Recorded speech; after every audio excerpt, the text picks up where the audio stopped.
Okay, good morning, everybody, and welcome to this week's virtual plant clinic. My name is Bill Lester. I'm with University of Florida Extension Service here in Hernando County, and joining me today is one of our Master Gardener volunteers, Bernie.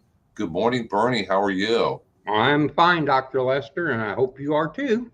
Yes, I am. I have not been around a whole lot recently, but I am back, and I'm here today. And our other regular co-host, Colby, who's our Florida-friendly landscape coordinator, is feeling a little under the weather, so he won't be able to join us today. But that's okay, because this is for you guys out there watching us.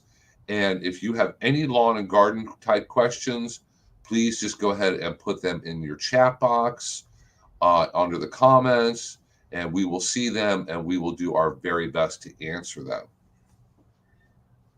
I see that we have at least one person on here with us today, so that's a great start. The journey of 1,000 miles begins with the first step. That's true. Exactly. A full house starts with one person tuning in.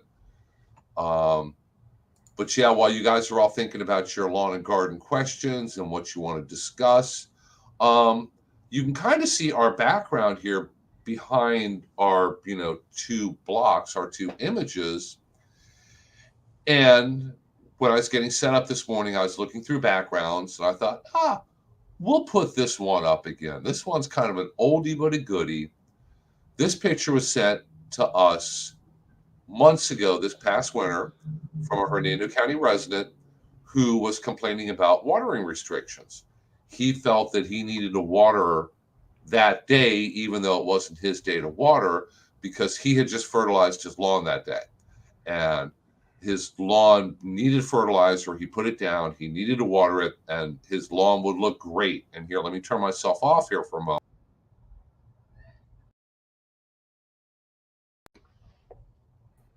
And I turned off Bernie also so that you could all get a good look at That's what all it right. looked like.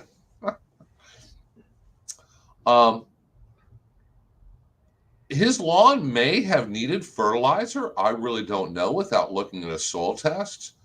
But fertilizer and a watering is not going to reverse or fix a problem like this. It looks like, and because I looked at this picture when we first got the email months ago very closely, there's a couple of little tiny bits of St. Augustine turf grass left over.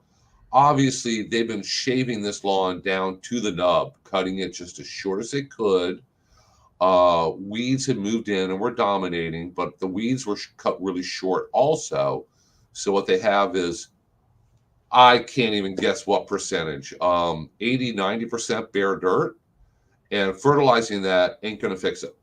At this point, unfortunately, the gentleman, if he wanted a beautiful lawn, would have to resod.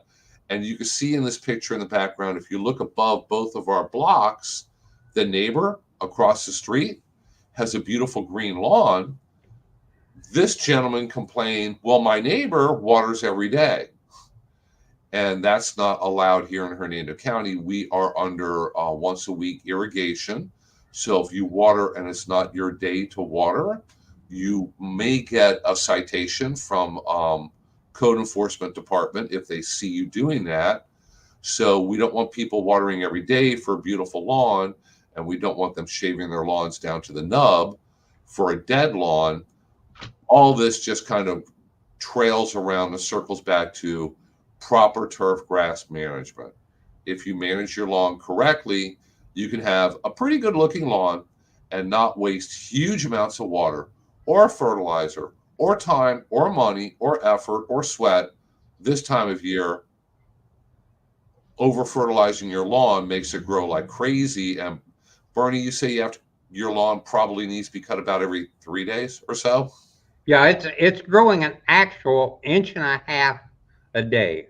I mowed it four days ago, measured it, and it's grown 6 inches. So that's an inch and a half a day, and that's really going to put me in a bad position with my neighbors because they're not going to like my ugly lawn staying around as the way it does. Had a customer in this morning, and he had some fungal problems with the lawn. I'm pretty sure it was brown patch, but we got to talking, and his neighbor's lawns are beautiful, and his lawn he's been fighting. He was in 6 months ago, and we went over the whole care of the thing, and he's got it, and the what's growing looks beautiful, but for the brown patch is taking out stuff, it needs some work, so he's going to take care of that. But he was explaining that when they dug the swimming pool hole, they used the dirt for fill in his front yard. And he said, I just had him come out and put in some landscaping. And he said, you can only dig about 6 inches and then it becomes like concrete. And he said, in order to plant the bushes, they had to use a pickaxe to break it up. And I Oh said, my, well, that's not good. now we understand why you have a fungal problem and your neighbors don't. If you only have 6 inches of permeable soil, every time it rains, that soil is saturated completely, and it's not going to drain out. It's going to stay saturated, and you'll have a lot of fungal problems. So he's also going to do soil tests, and we'll find out what the pH is at the surface. I told him only go down about 6 inches. Let's find out what the grass is actually living in, and hopefully we can get it cleared up. He's not in a position where he's going to lose the lawn yet, but it's just not pretty. It's annoying to Yeah. a lot of people are that way. The lawn industry worked very hard to sell the idea that you should have a perfect monoculture, gorgeous, beautiful lawn, and if you couldn't do that, you weren't much of a man. So. Um, Yeah, but Amazing what advertising has done to this country. yeah, people sometimes don't realize that if you're talking about newer subdivisions, um, or newer home construction, there's a lot that goes into it. If they do bring in fill dirt and put that around the house and then put the new sod on top of it, that fill dirt could have come from anywhere. It may have, very, very unusual properties, may have a sky high pH. There's a lot of things that go into it. So it really is not as simple as you just throw down dirt and then throw down your lawn on top of it, add water and fertilizer, and everything is going to be great. There's a lot that you have to look at when you're trying to diagnose what their specific problem is. The amazing thing about all this is that people think that you can just go out and get this rich black dirt and put down. If I put down 6 inches of black dirt, the good stuff, uh, it's going to take care of my lawn problems. Well, it will for a year or so, but with the sun and the high temperatures that we have in Florida, uh, that organic material that makes it all black and pretty is only going to last at best 2 years in topsoil. So, Mm-hmm. uh, before you spend a ton of money on topsoil, just remember once the organic material is gone, you're stuck with plants that still have to grow in whatever is there. So Mm-hmm. don't expect that to be the cure all. That's only a band-aid. Well, University of Florida is doing a lot of research on applying compost with new home construction before you put down the lawn. And I had a meeting with a few people. This was like 6 months to a year ago. They're looking at if you place the compost and work it in, install the lawn, and then top dress once or twice a year, how much less do you have to water to have a healthy lawn, and how much less do you have to fertilize to have a healthy lawn? And they're looking at specific percentages and numbers that you can save on a compost based lawn as opposed to just a fill dirt based lawn. And I can't remember which one of those they've come to the conclusion that you could save quite a bit. It's either fertilizer or water, but you can obviously save some on both. But it's a long-term thing. You're going to have to top dress with compost once or twice a year. But if you think about it, if you have a service coming out fertilizing, and there are neighborhoods where they put out a bid for a contract, and in their request for proposals, it says we want our neighborhood fertilized 5 times a year or 6 times a year. It's a lot of fertilizer. You don't need that much fertilizer. So instead of fertilizing 5 or 6 times a year, you apply compost once or twice a year, and your lawn is healthier, fewer disease problems. As long as you manage it correctly, you got to cut it the right height. You got to water it, but not overwater it. So if you're doing everything correctly, you can have a good looking St. Augustine lawn. Only problem is, like in the picture right below here, if you manage things the way some people do, I don't want to single out this one homeowner, but if you manage your lawn the way they do, it's not going to work out very well. We have a question here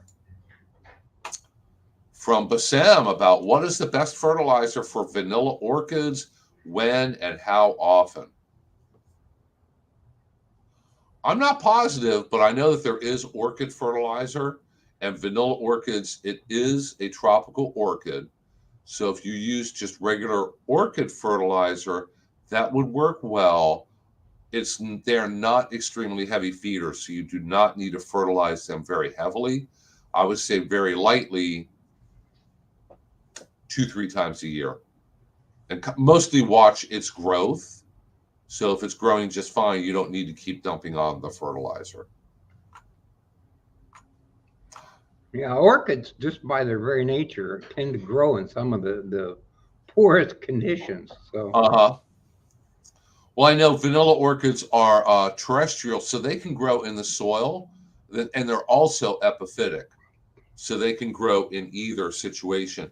Epiphytic orchids, they're used to, the roots are just on the trunk or branch of a tree. They're not getting a whole lot of fertilizer out in nature. They're used to that. So they only need to be fertilized very weakly. And our regular helper here, Teresa, who I could not make it through the day without, says experienced orchid growers fertilize their orchids weekly. So they need to be fed regularly. So using a balanced 20-20-20 orchid fertilizer is going to contain everything it needs, but mix a very, very weak concentration of it. You don't want to burn the roots or burn the plants. With any plant, if you over fertilize it, it's going to grow very, very quickly, going to become very, very green and lush, and becomes very attractive to insect pests. So kind of slow and steady is the way to go when growing most plants as a general rule. So Bassem, you're very welcome. If anybody else has any questions, just go ahead and put them in the comments. the compost thing works really good for a vegetable garden also. Compost is actually nature's absolute best plant growth material. It has the organic material, it has the nutrients, and it provides the perfect home for all the little microbes that are necessary to convert the soil into something the plants can use. So uh, it's a win-win-win situation.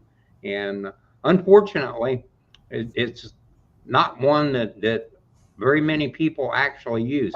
Hopefully, our solid waste people will get their act together and get this compost trial that they're doing on a commercial scale, and compost will be available to the people here in Hernando County. But anybody that can obtain compost, that is what you want to use more than anything else. That's better than just using fertilizer. It's better than just about anything else you can put down.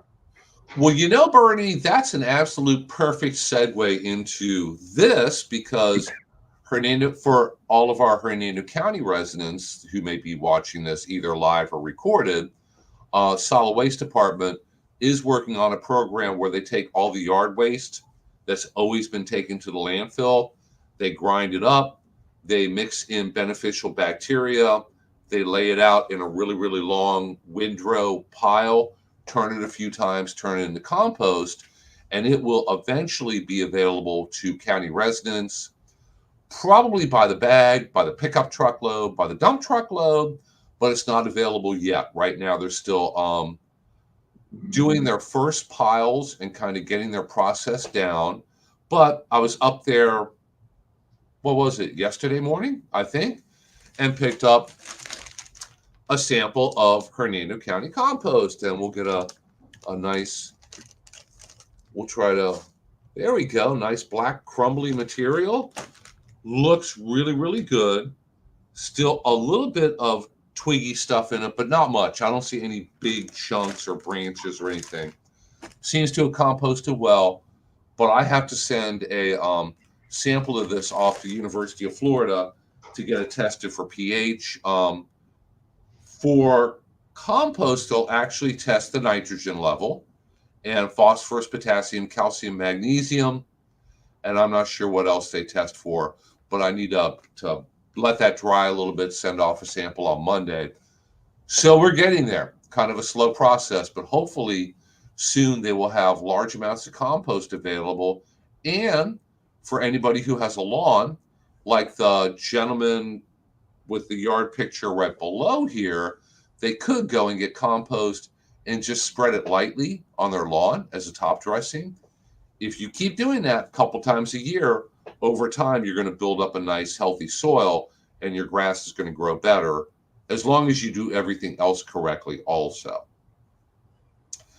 When I first got that email, I did zoom in on the picture and looked really close.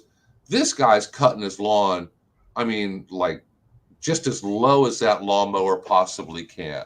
And any kind of turf grass, if you cut it that low, with the exception of Bermuda. Bermuda at golf courses, you can cut half inch, something really short like that.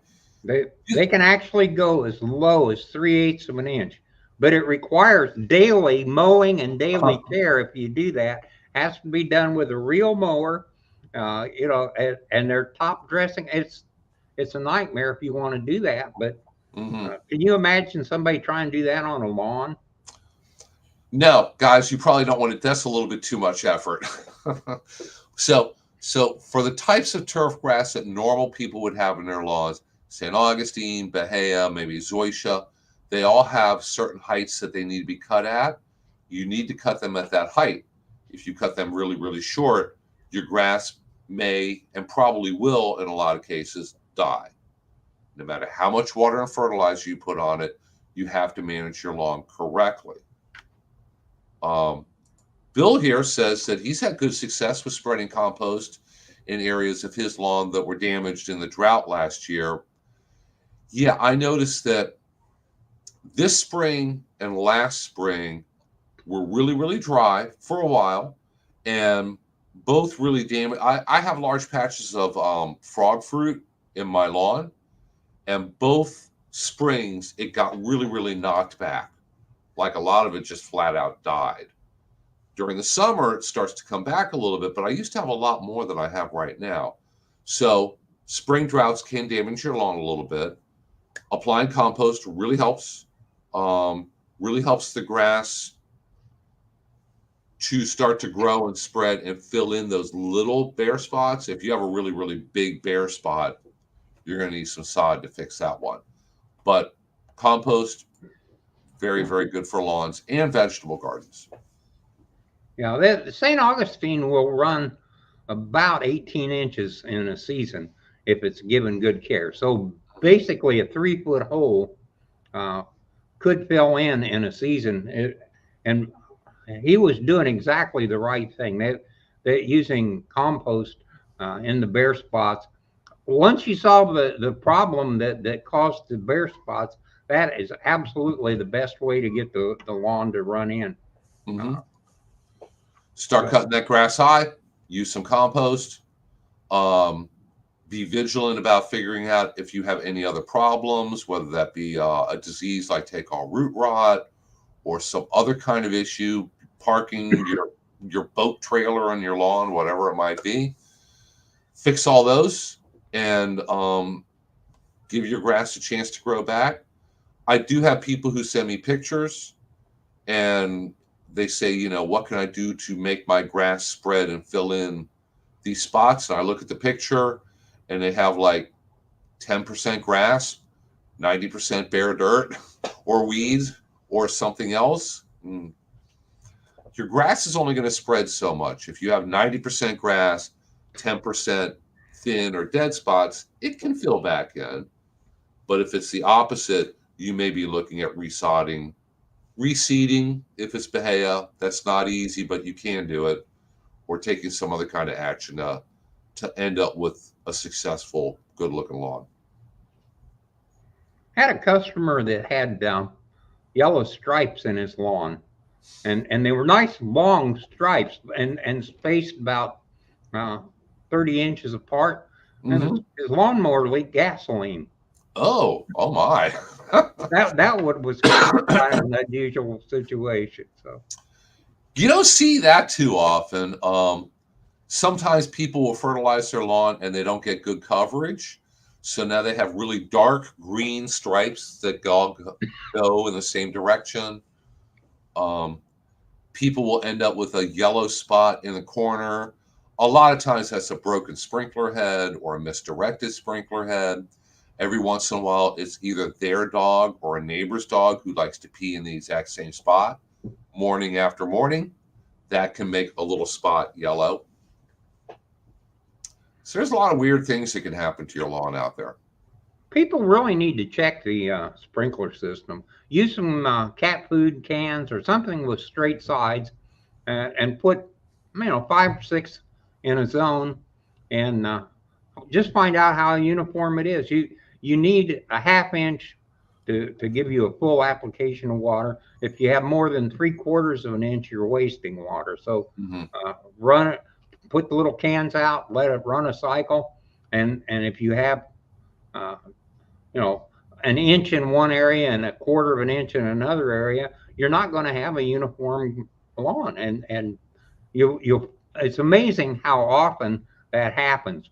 They're supposed to be set up so that they're spraying head to head and filling in, and a lot of times one of them is not spraying all the direction like it should. So you have these strange places in the lawn that aren't getting water. And if you don't do the test once in a while, you never know for sure what's causing it. So if you have brilliant green some places, and it's very light green in others, a test of the sprinkler system is probably the first place to start. And for anybody who has a service that cuts your lawn, you need to check those sprinkler heads really monthly, because a lot of services use, very large, very heavy lawnmowers, and they're zipping around your yard.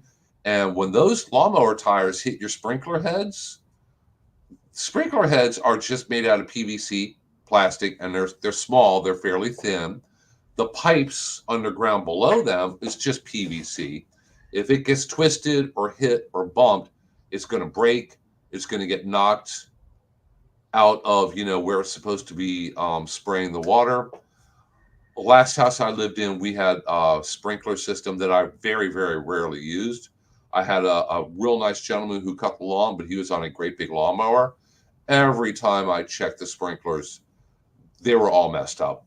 They would break sprinkler heads. They broke a pipe, and having to fix a pipe like down. It was a spray head. It went down, and then it was on a 90-degree elbow. Right behind that is where he cracked the pipe. That wasn't much. I had to dig a fairly decent hole and stick my head down there to fix that one. But you're going to have to check the sprinklers even more often if you have a lawn service.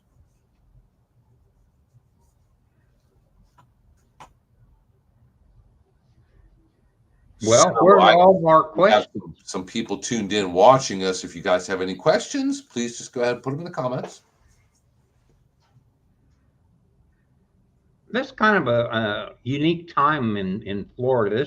This is one of those times where you're not really busy planting things, and you don't have to tend to a lot, uh, but you do have to take care of your lawn. The rainy season starts, grass goes berserk, and the funny thing about grass is that it's an exotic. It is not a native plant. It is something we're forcing to grow here. So uh, I hate to admit it, but a lot of times it's smarter than we are. You know, I don't want to be here. You're not going to make me happy. So uh, if you've got Bahia uh, and you can't let it go to seed, then don't forget to overseed once in a while to keep the number of plant counts up. And if you do get to overseed once in a while, if you're in an area where you can let the seed heads sit for about 2 weeks before you mow, uh, that'll take care of it. Just do that twice a year, and it'll keep your seed head count up and keep it looking good. Yeah, I need to pick up a bag of Bahia seed. I have some spots that need to be a little bit thicker grass wise. You know that seed has a relatively short life. So Yep. all the seed will be dated. Don't buy any seed that's more than 6 months old. Uh, the germination rate, if you get 15%, that's really good. You know, obviously it's supposed to all be viable, but it's not going to produce uh, a real high percentage of plants. And if it's older, it's just not going to work. So you got your best shot if you're using younger seed. Um, and you know, if you use the old seed, you're probably getting somewhere in the neighborhood of 2 or 3% germination. That's really pretty sad. So Yeah, and you're going to have to do it more than once. And if you have a Bahia lawn after it's a couple years old, if you just go out there and throw some more seeds out a couple times every summer when we're getting really regular rain, every little bit that comes up is going to help to keep your lawn thicker, because Bahia lawns over time tend to get a little bit thinner. And when they get thin, you get even more weeds moving in. Then everybody's tempted to put down more weed control. And then you just end up in a bad place, basically.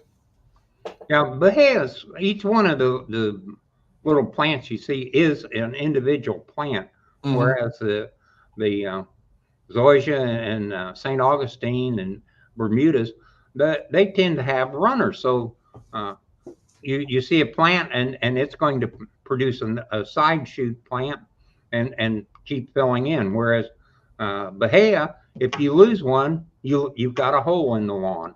Yeah. And it's just natural that over a period of time you lose a few. And as you lose them, these holes are replaced by weeds. And as the weeds grow, they crowd out the Bahia. So weed control and replacing overseeding uh, very very important in Bahia. If you want to keep it a beautiful looking lawn, and it's a great lawn, that's the only real maintenance that it needs. It is the kind of lawn that takes care of itself. So works great for the county. They go out and put grass down along the side of the road. Um, it puts up some seed heads. They don't come back for a month and mow again. When they come back and mow, the seed heads have already reseeded, and it just Hmm. keeps itself reseeded. It helps keeps the weeds down, makes everything happy, and it's a good thing for everybody. But in a home situation, you've got to do what uh, needs to be done, and that is you need to overseed or you need to let it go to seed and keep it mowed. Mow it 3.5 inches, the absolute minimum for Bahia. Yeah. 4 inches is a little better. So Higher is better. The higher you're able to cut it, the healthier your grass is going to be, the more it's going to shade out those low growing weeds, the more it's going to shade the surface of the soil so it doesn't dry out as quickly. Cutting it high just results in a lot of really, really good benefits for your lawn. And there's really no downside. I mean, if you want to use your front yard as a putting green, you know, you may want to cut it a 1/4 inch high. But for the health of your turf grass, cutting it higher is always better. We got a question about garlic here. So Bassem asks, what is the best time to grow garlic? Here in Florida, You grow that during the winter, so you can order your garlic or go to the store and buy it, and break it up into the little cloves and plant it in the fall. I would say September. You could wait till October to let it get a tiny bit cooler. Um, Here in Florida, I believe it's just soft neck garlic that you want to grow. Hard neck garlic is what they grow out in California and other areas. But here you can grow soft neck varieties of garlic and elephant garlic. And I've never grown it before. And I need to remember to get some and try growing it this year. Artichoke or Creole are real good soft neck varieties for Florida. So if you're looking for some cloves to plant, try artichoke or Creole. Okay. And like I said, I've never tried growing it before. I know that people grow it and can do really well with it. Um, you could take the green part, garlic scapes, and eat them, use them to flavor your food. So I need to remember to try that this year. So, talking about vegetable gardens, now is a really good time to start planning for this coming fall and winter. It does not feel like it. It feels very hot. Oh, my computer says it's only 85 outside. It's probably lying. It's probably actually hotter than that.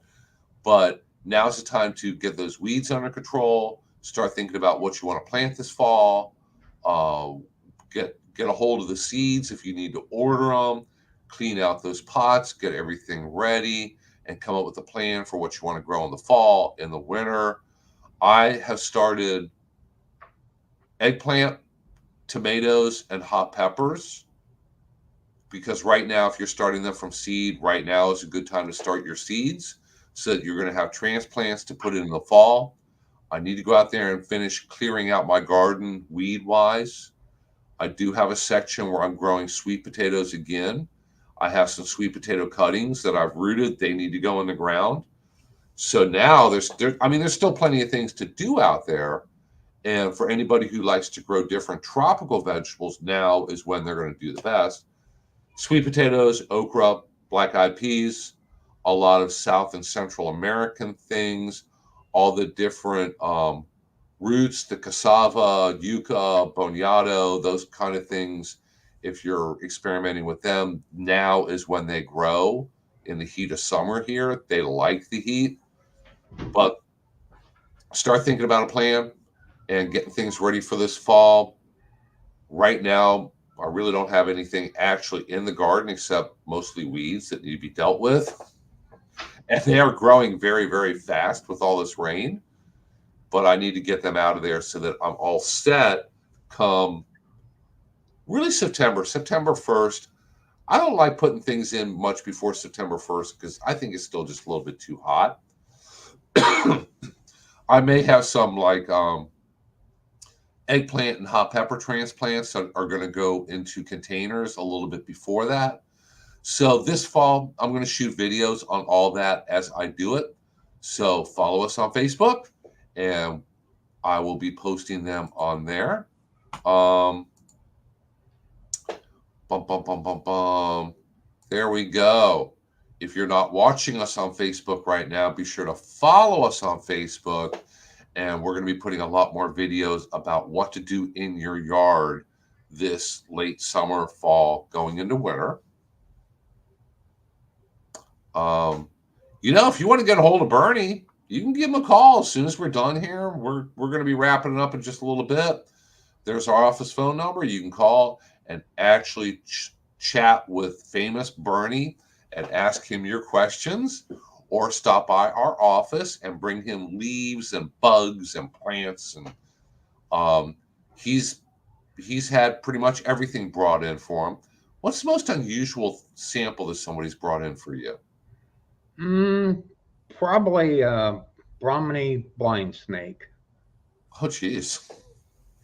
Uh, they found it in a potted plant and thought it was a worm. So Yeah. They do look like worms, and they are very, very small. Were you here the day the gentleman came in and said he thought he had a problem with bed bugs?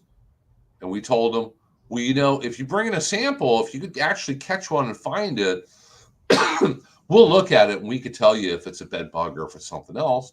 Guy left, came back 20 minutes later with a whole container full of them. He must have brought in like a dozen. And they were bed bugs. It's like, oh, buddy, we have some bad news for you. You have bed bugs. Yeah, I have had a lot of bugs under the microscope, and it's amazing what people do bring in.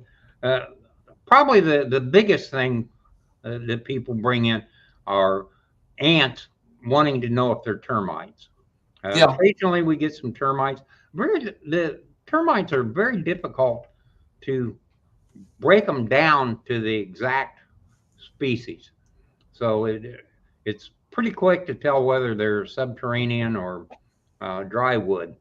But then if you want to go beyond that, uh, I've got 20 pages that it's copied out of a book that it gives you the key, and you go down and you Yep. start looking at the little veins and the lines between the veins on the wings, and it gets to be a nuisance. So if you really want to know exactly what species it is, uh, give me some time. Don't plan on waiting while I do it. Uh, if all you want to know is this a termite and whether it's dry wood or subterranean, we're really quick on those. That we can do. And the other Yeah. one that I don't really like is ticks. We get a fairly decent number of ticks. And they're almost always Lone Star ticks. That's primarily what we. They're easy to ID. Yeah. Yeah, a lot of the other ones are a lot more difficult. I saw a website or identification guide before that showed all the different common ticks in the US and all the different life stages. Because, as they get bigger, their color changes, the spots and markings on them change. It had all of them for it. I have no idea where it is. I couldn't find it now if I tried to, but it's out there. And yeah, if you have a termite that you want ID down to species, you need to bring in one that has wings or a soldier termite. Worker termites all look the same. We can't identify them down to species. Um, do you ever have the pest control companies bring in termites and they want it ID'd, and the termite's got to be like 3 years old, and like the And the only wings wings are are smashed. round. Yeah. It's like, buddy, how am I supposed to work with this? At least give me something to work with. There needs to be at least one good looking wing in the entire bag. Yeah. And you can tell them, like, these are so old that it's a termite. Either they have termites now or they definitely don't. These dead ones are so old that I'm not sure why it's important to know what they are. We get about this time of year, we get a reasonable number of people showing up with mealy bugs and scale and Yeah. some white fly. So Yeah, we had mealy bugs on a firebush leaf yesterday. I told them firebush is a native Florida plant that gets really big, has like red or reddish orange tubular flowers, and it is a butterfly magnet. Hummingbirds love it, grows like crazy, and flowers like crazy. And if you go out and start checking real closely, you're going to find every bug that lives in Florida probably on your firebush. And I don't think I've ever seen any serious insect pest infestations or diseases on a firebush. They're tough as nails. My favorite kind of plant. yeah, the native plants tend to be pretty resistant to insects. But that's why they're native plants. They've been here long enough. They've acquired whatever it takes. Either they poison off the insects or they outproduce the insects. The one I think that is really funny is oleander. You know, Yeah. because it's almost impossible to stay ahead of the oleander caterpillars. And I mean, if you plant a half a dozen oleander bushes, uh, they're going to be defoliated uh, 3, 4 times a year, and you have to go out every 3 or 4 days and check them and spray them if necessary. So um, BT works. If you're Yeah. not one that you want to use anything stronger, BT is good. Um, the Spinning spinosad back. works pretty Yeah. good. So uh, Yeah, that sounds like a lot of work, though. And you can let the oleander caterpillars go. If you have a lot of them, they'll pretty much defoliate your oleander temporarily. The plants almost always grow back, but bare, twiggy looking plants are, that might not be the look you're shooting for in your landscape. yeah, unfortunately, after about 3 or 4 years of that, they do start dying. So you if you decide that you like oleander, it becomes a lifetime commitment. And the funny thing is, years ago, they planted oleander. I assume it was DOT that did it because it was along I-4 running through Orlando. And they planted literally a million of them. They put them, I don't know, 10 feet apart for miles up and down I-4. And they look great for a while. Yeah. And then I guarantee you the caterpillars found them and they started damaging individual ones. Individual plants over time would die. And now you're having kind of bare spots and, doesn't quite look right. Oleander maybe wasn't the best choice for that situation. They gave it a No. shot and it looked great for a bit, but I think they pulled them all out. I think they're Yeah, all they're gone. gone. Yeah. Yeah. So here's a question for Teresa. Teresa, if you're still watching, if you want to go ahead and Google this real quick to figure out uh, caper bush. I'm not even sure if we can grow that here in Central Florida. If it's tropical or subtropical, you could definitely try it here. The problem with some of those plants is you have to look at where they're native to. Like there are tropical fruit trees that normally grow like at high elevations, 6,000, 10,000, and whatever feet high. Florida is maybe a foot high. So they're never going to do very well here. We're too low for them. So it really depends a lot on the environment.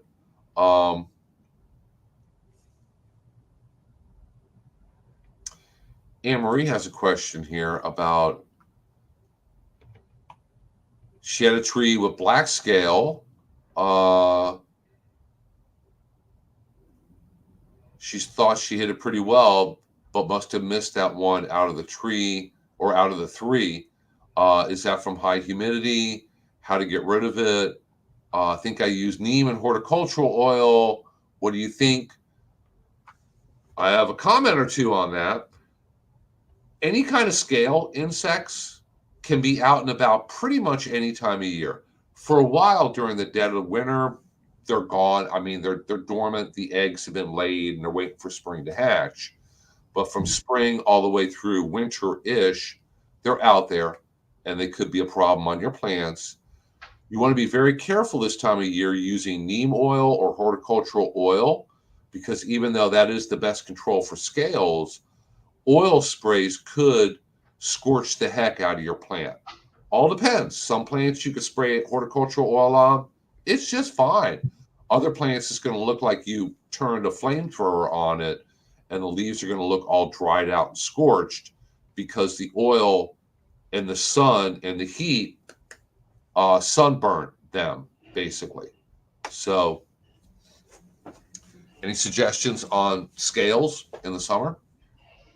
Well, about the only thing that really works in the summer is Hort soap, and that's mediocre, but that does uh, keep them under control. I would recommend horticultural soap at this point until it cools down. And are you sure it's a black scale or is it sooty mold? If it's sooty mold, uh, it's because there's an insect on the leaf above where the black stuff is showing up. So Hmm. Yeah, and the funny thing is with scales is there's a lot of beneficial insects out there that feed on them and prey on them. There's a lot of beneficial, very, very tiny parasitoid wasps that feed on scales. So frequently, if I look at, I don't have a leaf in here today, but if I look at a leaf and there's a bunch of scales on there, if you look at it under the microscope, sometimes those scales will have a little hole on their back. That means it's now a dead scale. That parasitoid wasp laid an egg in it, went through its life cycle. The scale perished, and the wasp cut a little hole to escape and fly away. So, a lot of times, even if you look at a plant, you see scales, you see aphids, you see another small pest like that, you may have a lot of beneficial insects there feasting on them and keeping their numbers low enough where they're not really damaging your plants. So it really is a balancing act. If your plant is overwhelmed with scales and there's nothing eating them, you're probably going to have to treat with something.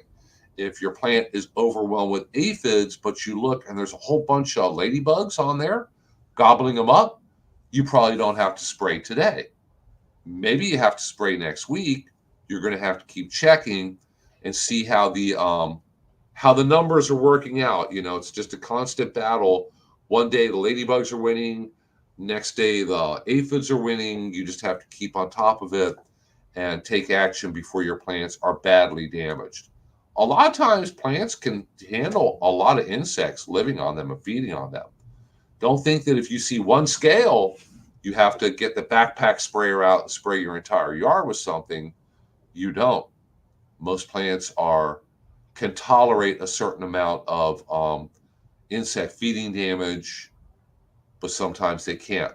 So that's kind of why we're all here, to learn from each other and ask questions and let you know which ones you have to control, which ones you probably don't have to control quite as much. But yeah, Anne-Marie says it has bumps. Yeah, scales look like little bumps on the leaves or the stems. yeah, They don't move. You don't see little legs. They don't run around. They don't fly around. They just kind of sit there and damage your plant.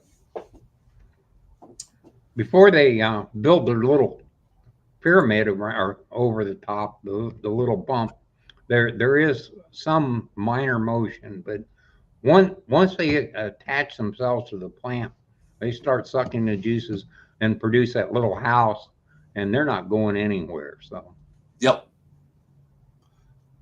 Now, after that, it gets confusing because if you have scales on a plant and you spray it and you check back a week later, they're still there.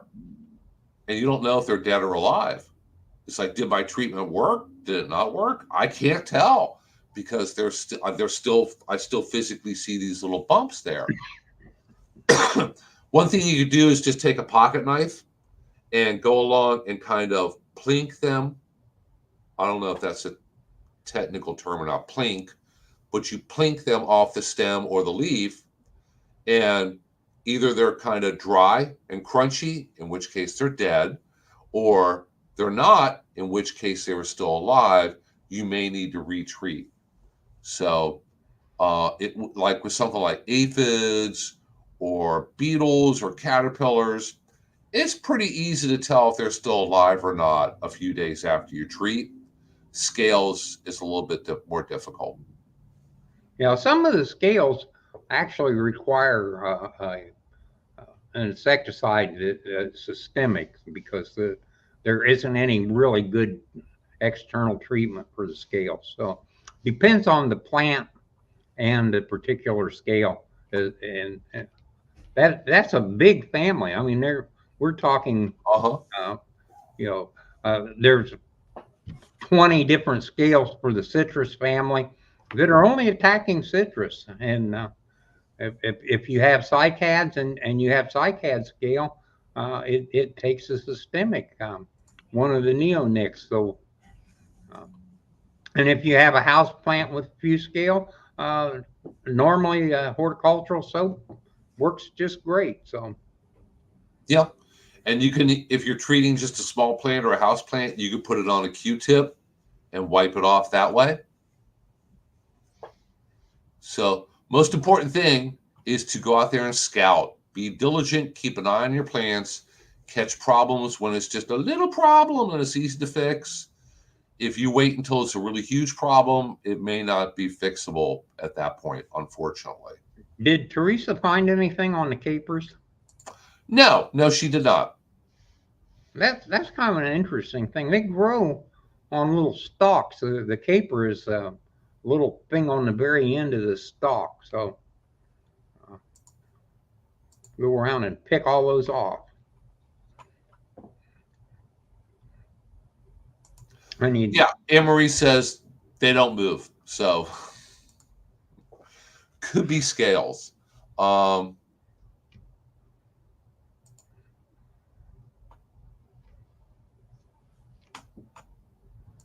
okay, we're going to have to look this one up, I guess.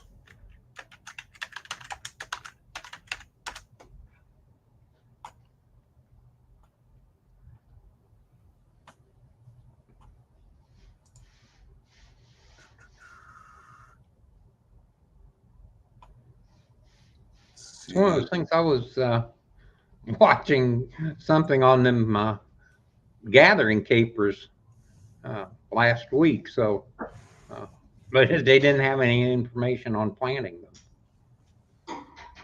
Yeah, this is just like I thought. Um, Capers come from the caper bush or Capera spinosa. And the actual little capers that you put in your food are the edible flower buds. You could use this seasoning, garnish, and it is Mediterranean. We have a tough time growing Mediterranean plants here because Florida's environment most of the year is about as opposite from Mediterranean as you can get. Mediterranean is California has Mediterranean environment for most of California. So very sunny, dry, hot summers without much rain. And then their rainy season is more in the winter when it's cooler. So that ain't Florida. What usually happens to these plants when you try to grow them in Florida, summer comes along, it's very wet, very humid, sunny and scorching hot in the morning, pours rain, plants sit there soaking wet all night long. I know the last week or so when I get up before the sun is up to put the dog out in the morning, it's soaking wet outside from the afternoon or evening rain the day before.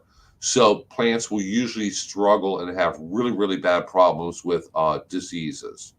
So my guess is it probably would not do very well here, although you can always try it. There is nothing wrong with experimenting, and I mean, don't spend a ton of money on one plant. I'm sure there's companies that you could order one from. Um, Looks like a very attractive bush.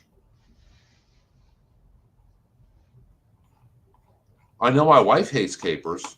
I like capers. I'm going to have to go out and buy capers now. Yeah. You guys are killing me. And apparently, capers make a delicious pickle. I've never tried that before. One day I'm going to look for that at the grocery store. I think just I don't even know that if the grocery store would have. I know they have jars of capers and they have jars of pickles, but I doubt if they have pickles with capers. We're gonna have to try that.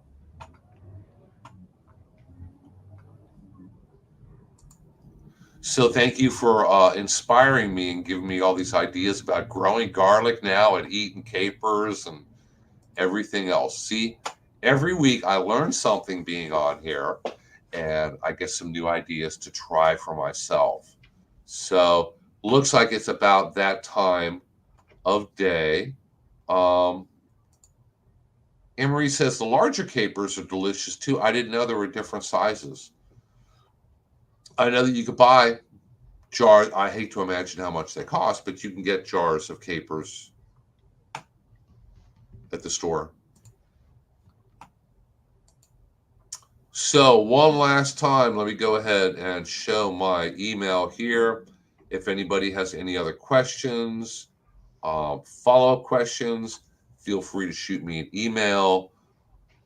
I will be back here again next week. Bernie, are you tentatively planning on being here? I plan on being here. Okay. Hopefully, we'll have Colby back too, and I'll line up a guest for next week. I need to contact our district's water specialist, Yi Lin. I know she enjoys being on here, and she is the expert when it comes to wells and septic systems. A lot of people here have wells, a lot of people here have septic. Bernie, do you have both out there where you live? I do. I've You had have a to lot? replace the pump like 6 times and had to have the septic system, the field replaced once. So That's not cheap. And no, that's it's even more not. expensive now. So yeah, hopefully we'll have Yilin on here. I need to get a hold of her and invite her. So let me check one last time for any last minute comments here. Uh, Bassem, thank you so much. We really appreciate it. And we appreciate everybody who watches us live and participates and then asks us questions afterwards. If you guys didn't show up, we probably wouldn't show up either, but we're more than happy to be here to answer your questions. And The wonderful part about their questions is it gives us a good feel for what the interest is uh, of the population. So uh, we know that if you ask several questions about something and we're not really up to date on it, we know to get up to date. So it's good training for us to be here, and we really appreciate everybody that challenges us with a question. So it's good for both of us, actually. yes, it is. Thank you so much, guys. So hopefully all of you will come back again next week because we'll all be here and we'll be hopefully bright-eyed, bushy-tailed, and ready for your questions and ready to help figure them out. And one last time, need to send a big thank you and a big shout out to Teresa, who helps in the background. She's the one who's looking up the University of Florida fact sheets to share with you all in the chat. And she, like I'd like to say, I probably couldn't make it through a day of work here without her. So I'd just be lost. So until next week, guys, we will see you then. Thank you so much. We'll talk to you later. Bye. Bye bye.